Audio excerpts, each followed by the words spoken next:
प्रणाम पंडित जी। दीर्घायु भव, दीर्घायु भव। आई बैठी। कल्याण हो जजमानिन, कल्याण हो। भंडार भरल रहे। भंडार भरले बा पंडित जी। हाँ।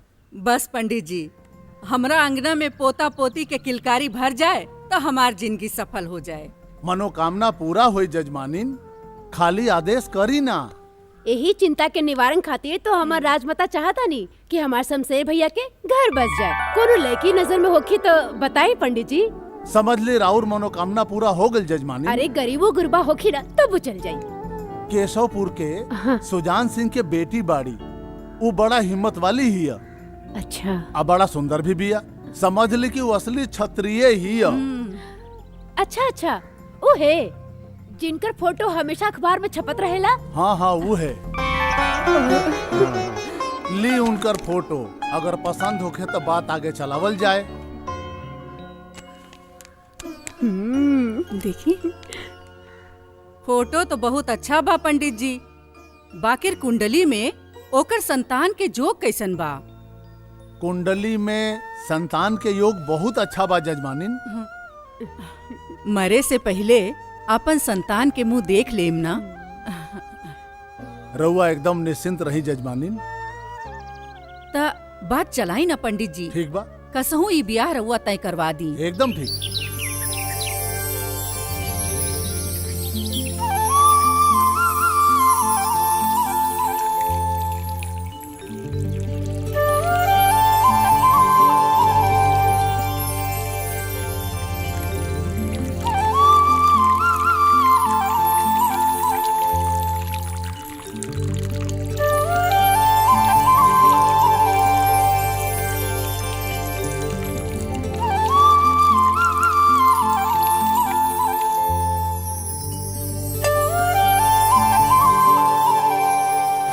हथिनी के एगो लइका बा, नाम है शमशेर सिंह। लइका दुआ बाटे बस।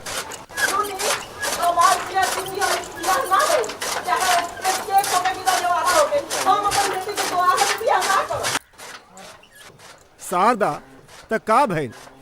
लइका तो है नु बा, उम्र दर नइखे नु। 16 बरिस में बियाह भइल। हाँ। आ 2 बरिस के बाद ही मेहरारू मर गई। हाँ। तो ओकरा के का गिने के बा? रउआ कैसन पंडित जी हैं जी? रउआ कहे के मतलब बा कि हम अपन बेटी के गर्दन में सौत के टीका पहना दी। अपन सेनु टीके से पहले वो अपन सौत के टीको जिंदगी भर। अरे दुल्हन, ये मत सोचा लड़की के बियाह शादी में लड़की के जिंदगी के सुख देखल जाला। तोहार लड़की ओइजा राज करी। ये मत भूला कि लोग स्टेट ह लोग। हमरा अपना बेटी के सौत के सेज के सुख ना चाहिए, ना आराम चाहिए, राज चाहिए। हम आनर से बियाह कर दे, बाकी दुआ से कब्बो न करब अपना बेटी के, कब्बो ना। रउआ लोग खातिर हमार बेटी बोझ होगी, पर हमरा खातिर बोझ नहीं के।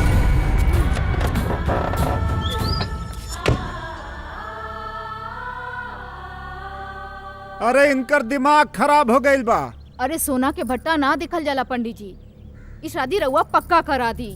तो समझ जाई बात पक्का जजमानिन। हाँ ठीक बा। राजमाता तो पहले से तैयार बानी।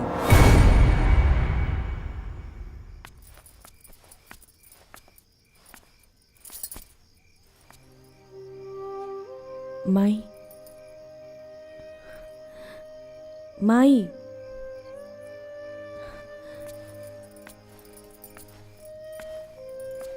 माई, माई, माई, माई मत रोवा। आंसू पोछा।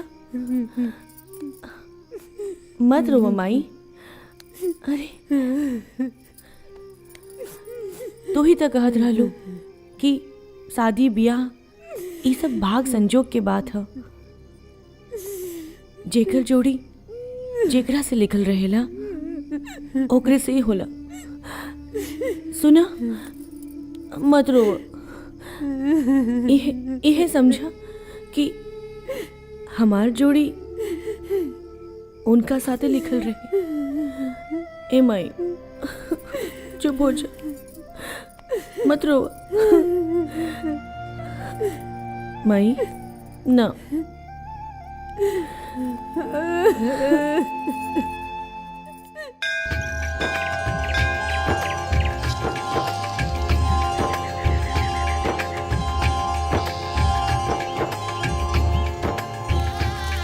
मंगलम भगवान विष्णु मंगलम गरुड़ध्वज मंगलम पुंडरीकाक्ष मंगलाय तनोहरि सर्वमंगल मांगल्ये शिवे सर्वार्थ साधिके शरण्ये त्र्यंबके गौरी नारायणी नमस्तुते नीलांबुज श्यामल कोमलांगम सीता समारोपित वाम भागम पाणो महासायक चारु चापम नमामि रामम रघुवंशनाथम श्री कृष्ण गोविंद हरे मुरारी हे नाथ नारायण वासुदेवा।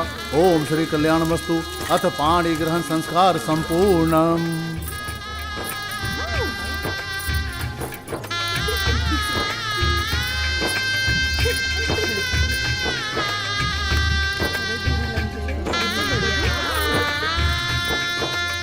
सर्वमंगलमांगल्ये शिवे सर्वार्थ साधिके शरण्ये त्र्यंबके गौरी नारायणी नमोस्तुते।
अरे हमार मन बसिया तू।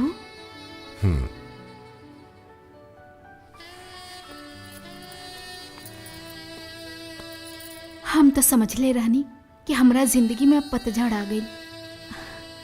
अब कब हमारी जिंदगी में बाहर के बयार ना बही।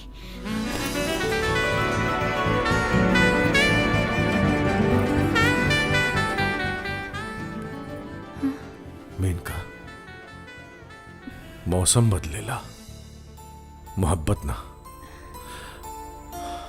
हमार बिस्तर बटल बा, मोहब्बत न कबो बदलल बा न कबो बदली।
शमशेर,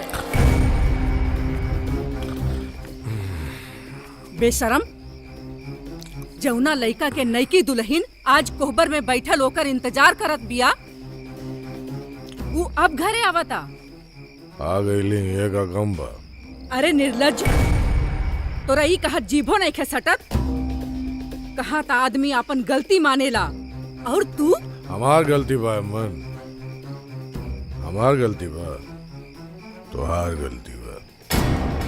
तो ही जानबूझ के हमारा गला में फसरी दिलू भोगा पतो उतारे के खुशी मनावा। आज के बाद हमरा इला गईला पर केहू टोक टाक कैलेस तो ठीक ना हुई।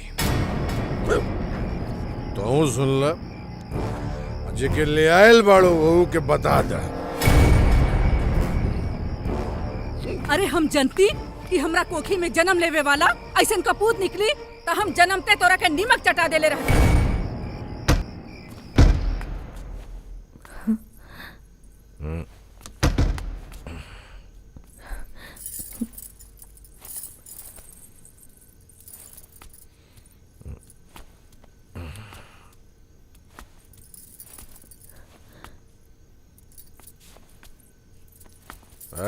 बस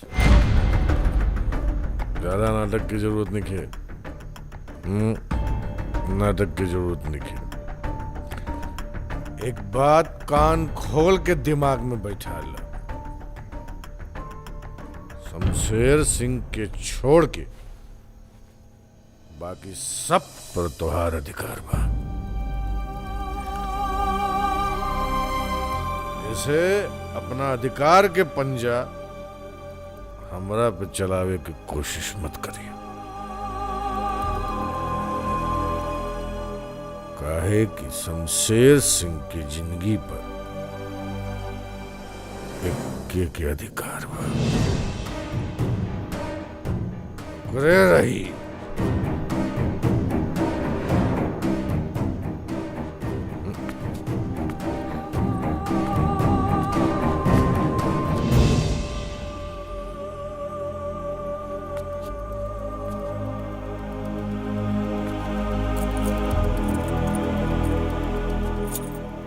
तिजोरी की चाबी है। गहना बनवावा, गहना तोड़वावा।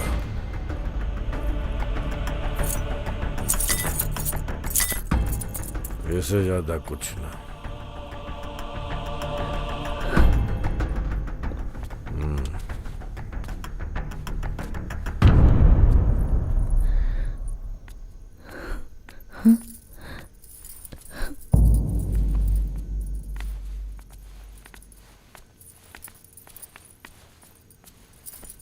खुश रह।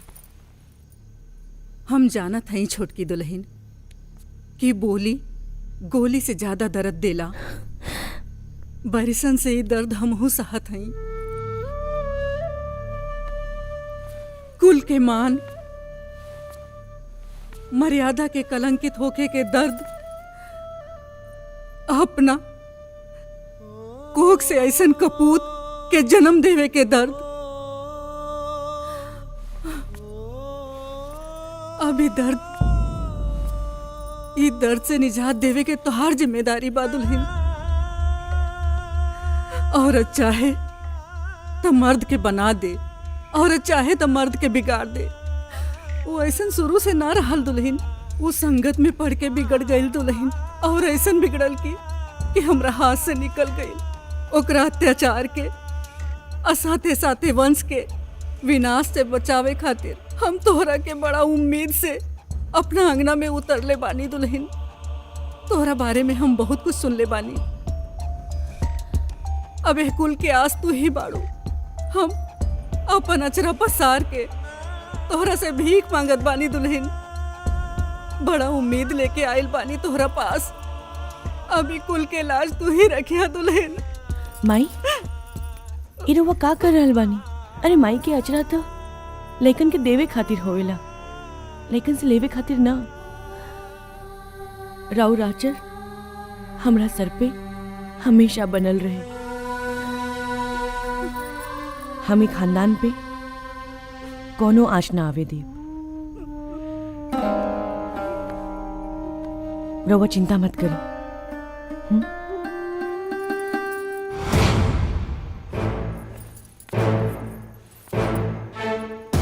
हम उनका के ई घर के रोशन चिराग बना के रहा, बना के रहा, बना के रहा, बना के रहा, बना के रहा।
अरे तोहनी के लात के देवता हवस। हाँ? नहीं मालिक, मालिक छोड़ दे हमरा के। गलती हो गई मालिक, छोड़ दे हमरा के। अरे मालिक, अरे दादा, अरे मालिक, मालिक मालिक छोड़ दी इनकरा के। मालिक मालिक छोड़ दी। मालिक मालिक मत मारी इनकरा के। मालिक छोड़ दी इनकरा के। मालिक मालिक मालिक छोड़ दी इनकरा के। मालिक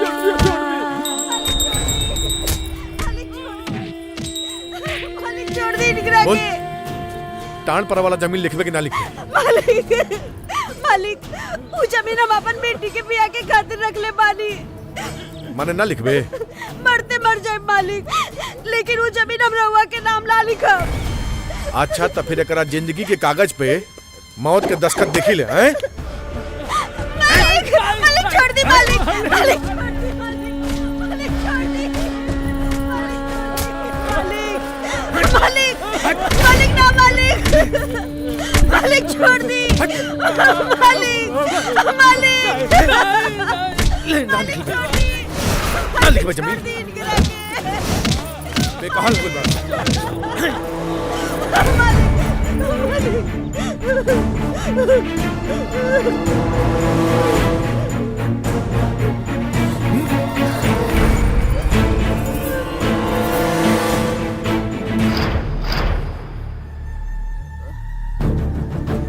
ठाकुराइन तुम ख्याल राखी ये मर जाई।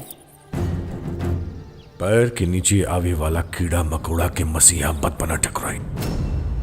मसीहा बनने की कोशिश करबू तई शमशेर सिंह के पावा लोलुहान हो जेबू। जा अंदर जा और ये अंदर के अपन साम्राज्य समारा। बाहर के साम्राज्य हमारा, ये हमारा के समारे था। ठाकुर साहेब ई लोकतंत्र ह, राजतंत्र ना। गरीब मजलूम असहाय लोगन के आह मत ली, ना तो राउर साम्राज्य ढल जाई। इनका के लेके जाई। एक मिनट, हमरा राह के रोड़ा बन के ठीक ना कैलू हो ठकुराई। ठाकुर साहेब, पत्नी पति के रास्ता में रोड़ा ना बल्कि रोड़ा हटावेली।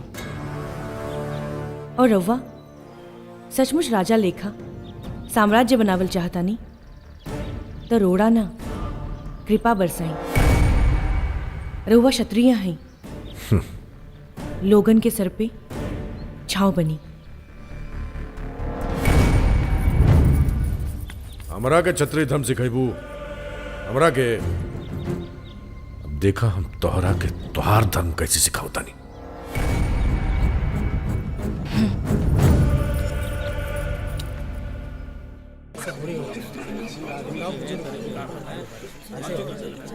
विधायक जी, शमशेर सिंह के हत्ती बहुत बढ़ गई बा। ओकरा के बतावे के पड़ी कि हमनी के चूड़ी नहीं खींचा पहन ले। मतलब तू लोग कानून हाथ में लेबे के चाहता रहा? एकरा सिवा दूसर कौनो उपाय नहीं के विधायक जी। सुरेंद्र भाई ठीक कहा तारे। अपना क्षेत्र में अपना लोग पर अत्याचार होत देख के हमरो खून खोलेला सुरेंद्र। यह मन करेला कि हमहू हथियार उठा ली और शंखनाद कर दी महाभारत के। एकदम सही। लेकिन ई सोच के रुक जाइला कि हम ऊ वंश और कुल के हैं जौन हमेशा कानून और धर्म के साथ खड़ा रहल बा। उहे जुर्म और न्याय के साथ खड़ा रहे वाला वंश के बद कैले बा विधायक जी। जुर्म अत्याचार अन्याय से मुक्ति खातिर जुर्म अत्याचार अन्याय के मिटावल जरूरी बा। और हमनी अब ओकरा के मिटा के रहब। तो चलो आज फैसला करिए लेता। सामान तो बढ़िया बुझाता रे, तनी साफ सफाई करे कर ठीक से। जी भैया। अरे मालिक, गरबुआ आवत अपन आदमी लोगन के साथे। आवद ओकनी के एजा से कोनो जिंदा बच के ना जा पाई है ना। मारे के गलती मत करिए, विधायक है। शमशेर सिंह, अरे शमशेर सिंह, केने बाड़ा नीचे आवा।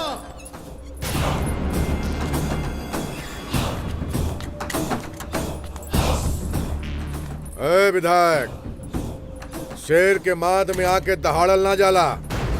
अब ही तो सिर्फ दहाड़ा तानी। अगर तू अपन अत्याचार के तांडव बंद ना कैला तो हम छाती फाड़ दे। धमकी रे।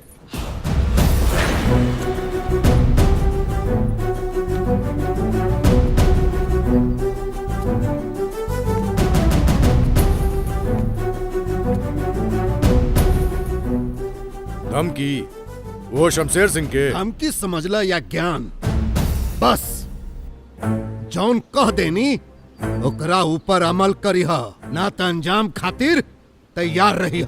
खून और काल केहू के ना बख्सेला, ना तो तोहरा के बख्सी और ना तुम्हारी कुल के। गर्भू यादव, अब ते दिखबे काल के कमाल। बाहर हूँ गर्भुआ। अरे मालिक आ गए रे। अंदर हूँ नागिन हमार जियल मुश्किल का दलिबिया।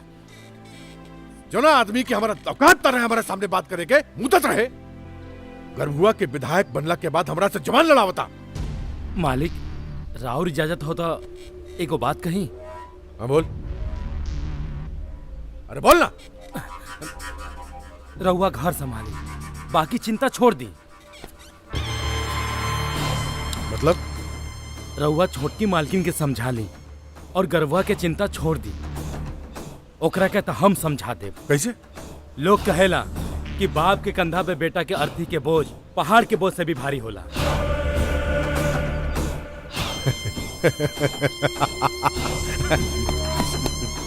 शाबाश शाबाश शाबाश। रीढ़ की हड्डी, बुढ़ापा की लाठी। गर्भू यादव, अब तू देख हमरा घोंघा और सितुआ के कमाल।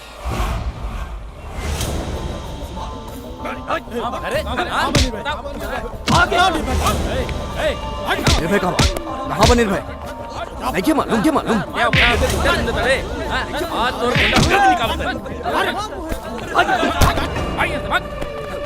ए काहे परेशान कर रहल बाड़ा तू लोग? हाँ अरे ओकरा का छोड़ एकरा का पका। अरे हीरोइन लगा दिया रे। छोड़ निर्भय निर्भय निर्भय निर्भय छोड़ निर्भय निर्भय निर्भय पकड़ो ओकरा के।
ये भेजलसिया निर्भय छोड़ दो ना तो मर जाई। बोल के भेजलसिया तोरा बोल।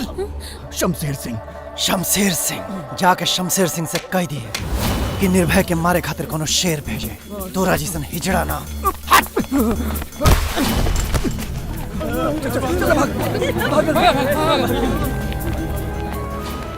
तू ठीक बाड़ा ना? अरे कुछ नहीं के भाई, आवा चला। तू भी ना? पिया जा असली माल है। हाँ बिहार में बहुत। हाँ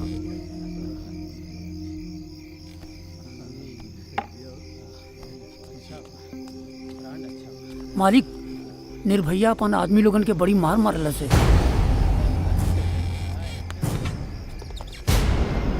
निर्भैया त्योहार हमरा आदमियन पे ना शमशेर सिंह पे कैले बाड़े। अब तो खानदान भी ना बची। क्यों ना?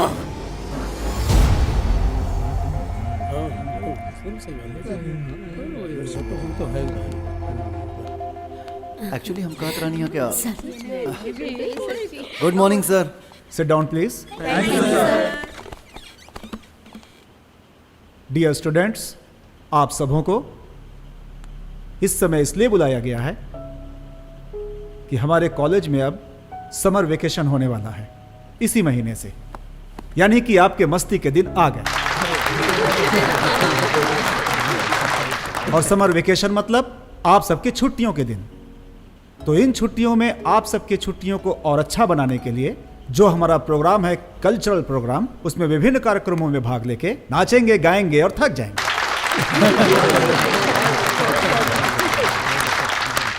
तो आपको रिलैक्सेशन की आवश्यकता पड़ेगी। तो उसके लिए कॉलेज ने आप सबके लिए एक ऐसा स्कीम रखा है। इसका मतलब यहाँ से उड़न छू होइए और अच्छे जगह में जाइए, घूमिए, मस्ती कीजिए। तो आप सब में से जो भी छात्र छात्राएं वेकेशन ट्रिप पर जाना चाहते हैं, उड़न छू होना चाहते हैं, प्रभारी के पास अपना नाम लिखाएं और एंजॉय करें। थैंक यू वेरी मच। ओके सर, थैंक यू।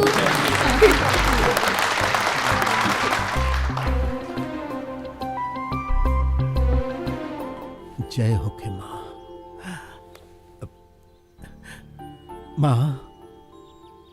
राउर असीम कृपा बा माँ। माँ हमरा तो बुझाते नहीं खे कि हम सपना देखा तानी कि साँच है। राउर असीम कृपा बा माँ, असीम कृपा बा।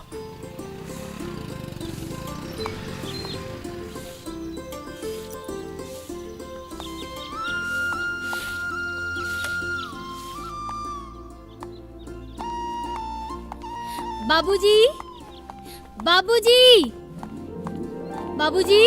अरे आगे लू बेटी। बाबूजी, बाबूजी, बाबूजी, बाबूजी। कैसन बड़ू बेटी? हम तो ठीक बानी। बाबूजी, ऐसन का देखा तानी एकटक जैसे अपना बेटी की पहली बार देख रहल बानी। बेटी के पहला बार नहीं ही देखत।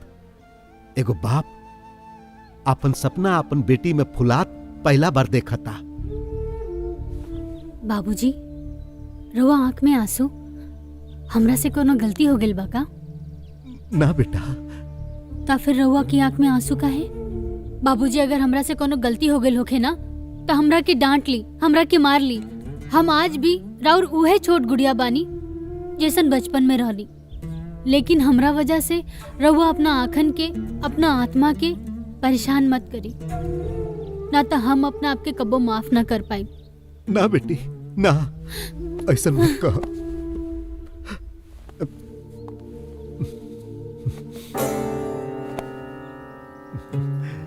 हमरा मालूम हो गइल बा कि तू आईपीएस के इम्तिहान पास कर गइलू। बेटी, तोहरा पास कैला से हमार माथा ऊंचा हो गइल। आज तोहार माई रहती तो कितना खुश होती।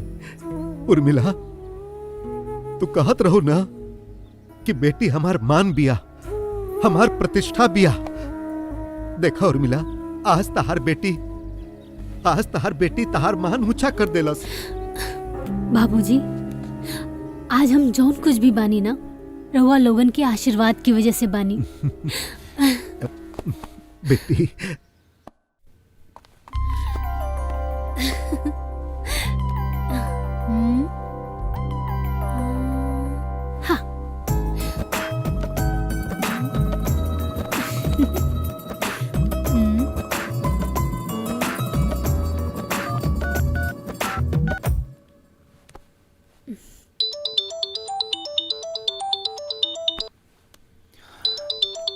शालू।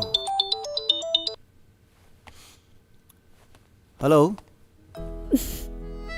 हेलो शालू। बाबूजी डटना है का? अरे कुछ बोलबू की ना? अच्छा एक काम करो, फोन रखो, हम 5 मिनट में तोहरा लगे पहुंचाता नहीं। अरे ना ना ना ना, घर आवे के कोनो जरूरत नहीं है। जरूरत काहे नहीं है? देखा, दिल के बाद जाने खातिर दू ही गो रास्ता होला, एगो चेहरा और एगो जुबान। जुबान तो तोहार खामोश बाटे, अब जुबान खामोश बाटे तो तोहार चेहरा पढ़े के पड़ी, और चेहरा पढ़े खातिर तोहरा लगे आवे के पड़ी। हम आवता नहीं। अच्छा तो मैडम हमार खिंचत रह लिया, इम्तहान लेताड़ू हमार? अरे ना बाबा, हम तोहार इम्तहान ना लेत रहनी, बल्कि इम्तहान के रिजल्ट बतावे खातिर फोन कैले रहनी। हाँ हाँ बतावा, का रिजल्ट आयल हा? अरे हम वो यूपीएससी के एग्जाम देले रहनी ना, ओमे हम आईपीएस के ऑर्डर में सेलेक्ट हो गई नी। Wow, congratulation. अब हम अपन कॉलर टाइट कर सके नहीं, है ना? कौना बात के लिए? ए बात से कि सजनी भैली कोतवाल अब डर काहे का। अरे हम पूरा दुनिया में घूम के बता देता नहीं कि देखो भैया, जितना जनी जुर्म के ठेकेदार बढ़ जा ना, अपन रास्ता बदल जा, काहे से कि हमारा सजनी कोतवाल हो गई बड़ी। अच्छा जी, लव यू। शादी में कोनो चीज के कमी ना होके के चाहिए। जी जी। अगर तू लोग बिटियन के पिता हवा तो हमहू धर्म पिता हैं। हाँ बिल्कुल। जौने चीज के जरूरत होखे तो निसंकोच कही हा। जी ठीक बा। शमशेर सिंह के भी जाके न्योता दे आई हो। झूठ मूठ के खाली न्योता दे आए विधायक जी, वो जाई ना। ऊ का करी है उनका पर छोड़ा, आपन फर्ज तू लोग पूरा कर।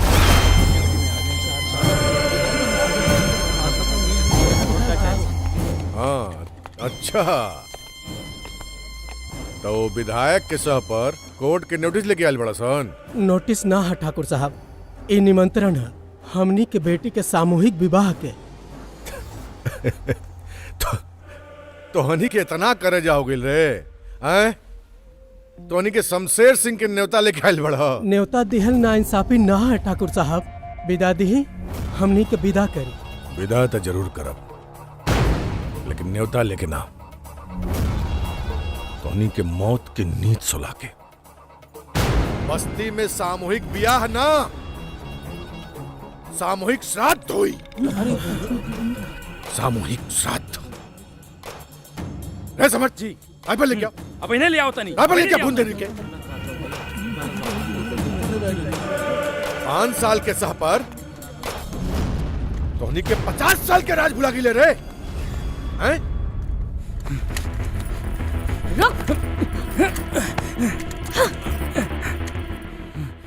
स्वामी भक्ति अच्छा है, बाकी अंध भक्ति बर्बादी की लक्षण है।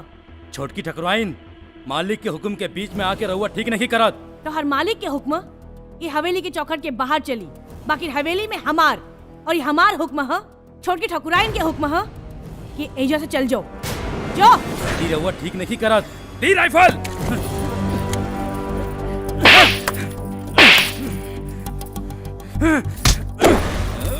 ए, दोबारा सीमा मत लंगी है, ना तो हाथ तोड़ के लेकिन के गुल्ली खेले वाला डंडा बना दे। राइफल तो दूर के बाद चटनी चाटे लायक भी ना रहबे। सुन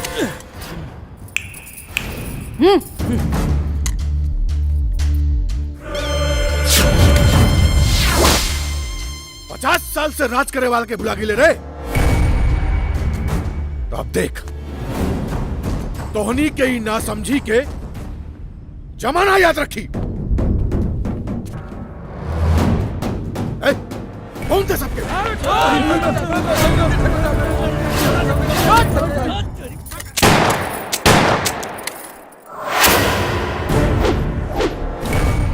केहू भी आगे बढ़ गई तो तोहनियों के लाश के बिछोना बीत जाई। ठकुराइन हई, निशाना अचूक बा। छोटकी ठकुराइन,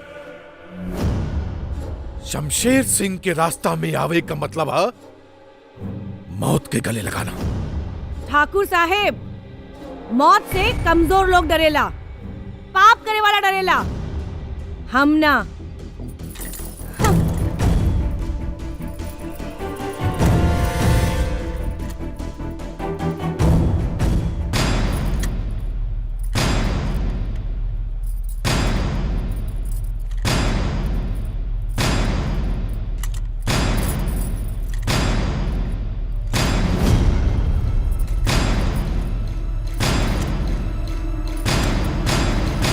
ली आ गई नहीं सामने। छोटकी ठकुराइन, गुस्सा के कहर से भी ज्यादा गरीब के बद्दुआ हला ठाकुर साहेब, उनकर आहा से डराई। छोटकी ठकुराइन, हम राउर पति हई। पति होके के मतलब समझे नहीं रहुआ? बहुत अच्छा तरीका से। ओकरा बाद भी हमारा निर्णय में बाधा पहुंचाओ तारू। ना ठाकुर साहेब, ना हम अपन पति के रास्ता में बाधा बनतानी और ना परमेश्वर के निर्णय में। हम बस आपन पति के पाप में बाधा बनतानी। छोटकी ठकुराइन, जबान कैंची नियर चलाता। लागता कमजोर नस दब गई। चुप हो जा, ना तो एजे टेटुआ दबा दे। एकरे अलावा रहुआ कुछ कर भी ना सकीले। बोली का बात है? काहे खातिर आइल बड़ तू लोग? परसों बस्ती में हमनी के बेटियन के सामूहिक विवाह बा। छोटकी ठकुराइन ओकरी न्योता लेके आयल बनी। ठाकुर साहब के तो पता नहीं खे,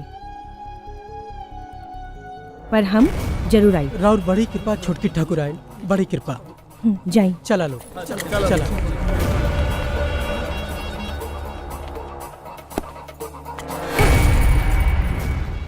तू छोटदियन के लड़की के ब्याह में जेबू? हाँ, काहे? अगर एक कदम वो बस्ती में गईल तो लौट के हवेली में कदम मत रखिया। भुलाई मत कि हवेली पे हमरा उतने अधिकार बा जितना के राउर। रउआ अगर गरीबन पर अत्याचार कर सकीला तो का हम उनका के आशीर्वाद दे सकीले? जेकर जैसन सोच। तोहरा आशीर्वाद के हम अभिशाप में ना बदल देनी तो हमार नाम शमशेर सिंह ना।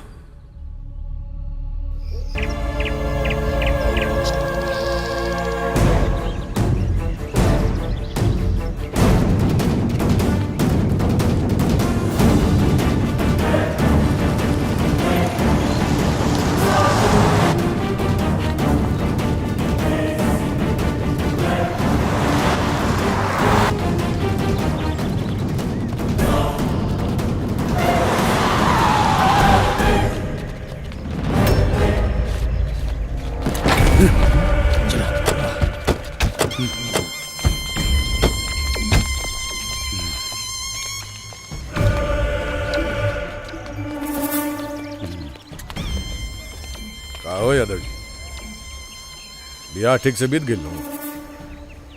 हाँ, बहुत अच्छे से बीत गई। बाकी कहे के बाकी ब्याह के मातम में बदले के तोहार साजिश बहुत अच्छे से नाकाम हो गई। गरबू यादव,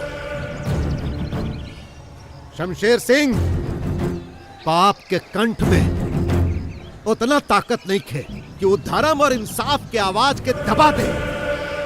हम कह के जाता नहीं कि अपना के समेट लो घोंघा के तरह खोल में, ना तो अंजाम बहुत बुरा होई। सत्ता शांत बा तो एकर मतलब ही मत समझ लिहा कि वो शक्तिहीन बा। मालिक, चला लोग, हुकुम दी। सिरवाह के खाइल कर, तातल खैबे नू मुंह जर जे। चलो सुनो,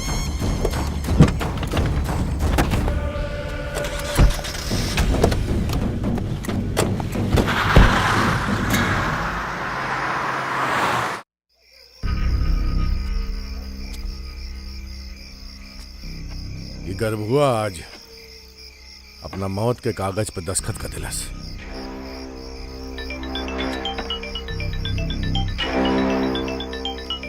ई ससुरा ये टाइम काहे फोन करा था? का हो आता ना रात के? लालच जवान होके लगल का? हम लालची ना, पर कुत्ता जरूर हैं। यही से अपन वफादारी निभावतानी। बुझावल मत बुझावा, साफ साफ बोला। जौन कुर्सी के नीचे बैठ के तू कुकर्म करत आ रहा, वो कुर्सी चल गई। केकर कुर्सी चल गई? हमार कुर्सी चल गई, और केकर कुर्सी जाई? और सुन ला, अब से जौन भी तांडव करे के होई तनी सोच समझ के करिया। क्या बा तोरा जगह? आशुतोष सिंह, वो सीएम के खास आदमी है।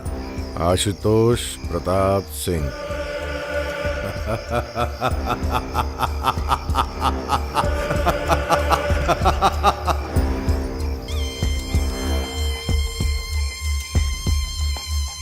खादी और खाकी से तो हमार बहुत पुराना रिश्ता।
Good morning sir. Good morning. मैं आपकी पीए सोनिया सिंह। सर ये वो फाइल्स हैं जिस पे आपको सिग्नेचर करने हैं।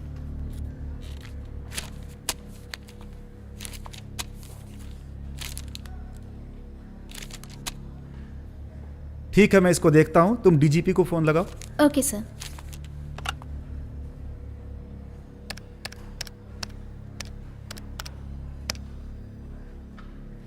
गुड मॉर्निंग सर। सर गृह मंत्री सर आपसे बात करना चाहते हैं। लीजिए सर। जय हिंद। डीजीपी साहब, जितने भी नई ट्रेनिंग आईपीएस करके ज्वाइन हुए हैं एसपी, 24 घंटे के अंदर हमें उनकी लिस्ट चाहिए। 24 घंटे यानी कल तक।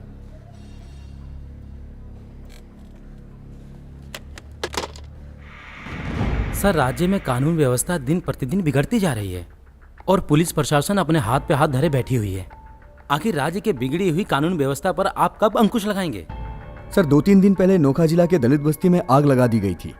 क्या मामला है इसका? इस घटना के बारे में मुझे जानकारी मिली है। बहुत ही निंदनीय है यह घटना। इसमें जो भी होगा हम कार्रवाई करेंगे इस पर।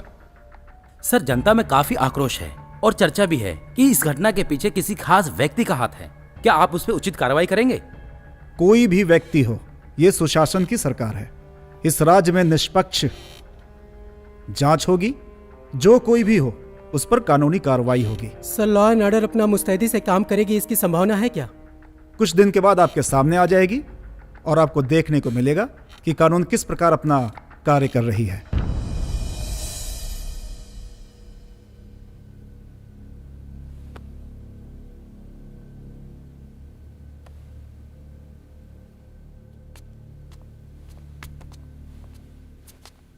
प्रणाम। प्रणाम। हम ठाकुर शमशेर सिंह। अच्छा, हथनी स्टेट से? हाँ जी जी जी। आई। धन्यवाद धन्यवाद। बैठी बैठी जी बैठी।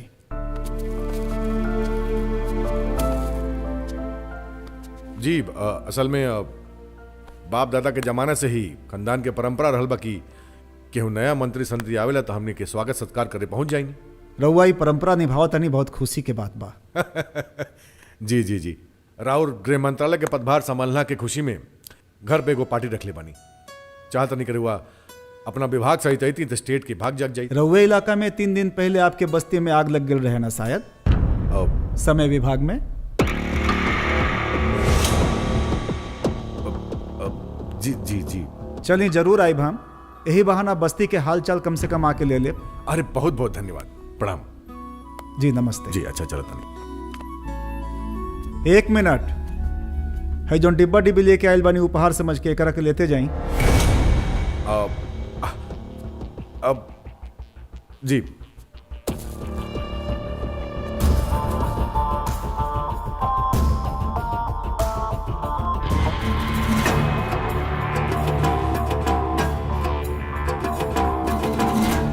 सबसे पहले अच्छे रैंक के साथ भारतीय प्रशासनिक पुलिस सेवा में जो आप सब एसपी बनकर आए हैं हमारे राज्य में, उसके लिए मैं आपको बधाई देता हूं। आप लोगों को बुलाने का मकसद मेरा यही है कि हमारे राज्य में क्राइम कंट्रोल होना ही चाहिए, और यह तभी संभव है जब दृढ़ इच्छा शक्ति, ईमानदारी, वफादारी से आप लोग काम करेंगे। हम आपके इस मिशन को पूरा करने में कोई भी कसर नहीं छोड़ेंगे, पर हमारी एक शर्त है कि हमें दबाव मुक्त कार्य करने की आज़ादी दी जाए। हमें उसमें कोई भी हस्तक्षेप नहीं चाहिए। किसी भी प्रकार का आप लोगों को कोई हस्तक्षेप नहीं होगा। और कोई शर्त है? नहीं सर, थैंक यू। आपके जिले में हथनी स्टेट अपराध का केंद्र बन चुका है। वहां की घटनाओं से आप लोग अवगत होंगे। जी सर। जी जी। वहाँ पे कोई ठाकुर शमशेर सिंह है जो वहाँ की जनता को बहुत ही परेशान करता है। सबसे पहले उसके अपराध को समाप्त करना होगा। और तो और देखिए, जाते समय बोला कि मेरे घर आइए, मैंने पार्टी रखी है। उसकी इतनी हिम्मत। पर सर ये तो उसने बहुत ही अच्छा किया। आपको जाना चाहिए। जाना चाहिए था? क्या मैं उसके अपराध में शामिल हो जाऊं? सर, उसने आपको अकेले नहीं बुलाया है, अपने पूरे विभाग के साथ में बुलाया है। यानी कि आपकी पूरी मिनिस्ट्री, और आपके विभाग में तो हम सब भी आते हैं। तो सर मेरे पास एक आइडिया है।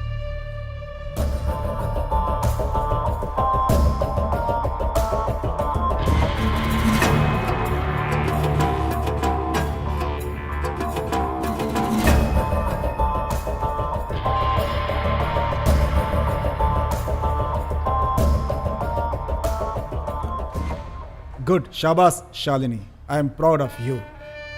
Thank you sir. Thank you sir. जय हिंद सर।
जी मैडम। Yes ma'am.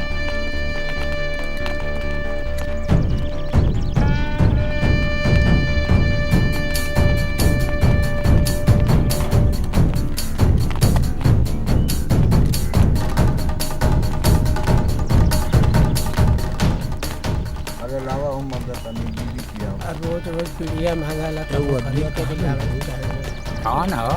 ए इधर आओ। जी मैडम। शमशेर सिंह कहाँ है? हमरा के नहीं मालूम। तोहरा के नहीं मालूम? सच कहा नहीं मैडम, हमरा नहीं पता। हट।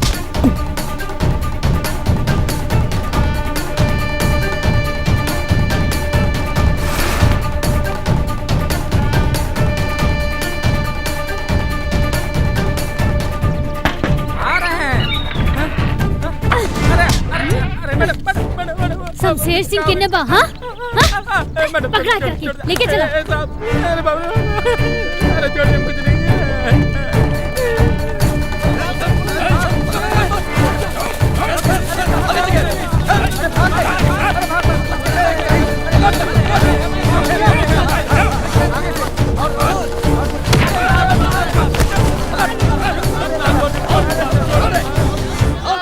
शमशेर सिंह के नमक खाके शमशेर सिंह से गद्दारी रे,